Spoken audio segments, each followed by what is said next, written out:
Düştük beyaz aşkına, yüreğimiz beş bulup, solğaydın orundan, bile bir yanıp kıyıp, ahir şeyle dedir, gıyda bir sayla dedir, siyenin, sen özün ezidin.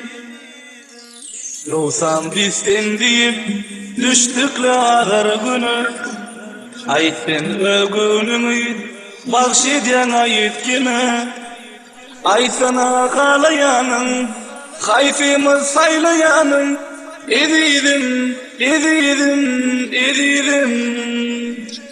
Gönlümü ol ağlan, aşığım şol oğlan, aşkımı ol ağlan, yanma seni yollan.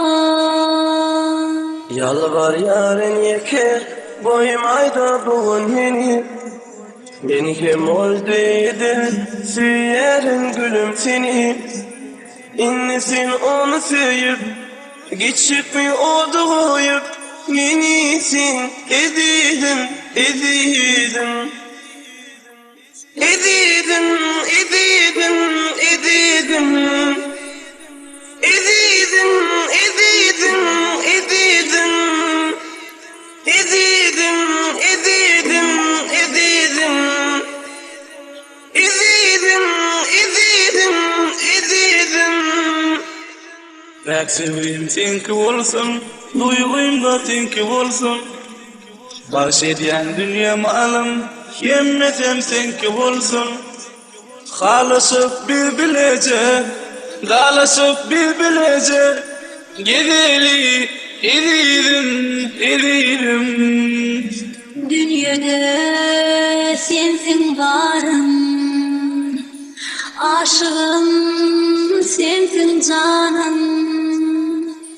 Ah sana bolsun yarım, levlerim mehribanım. Hoşgal onu minin, hoşgal sen söyün gülüm. İnnimin gidiyen senin, yatlar bu şirin dilin. Eycecik şanı gülüm, ah senin sıcı sırrın, süyenim, ezidim, ezidim.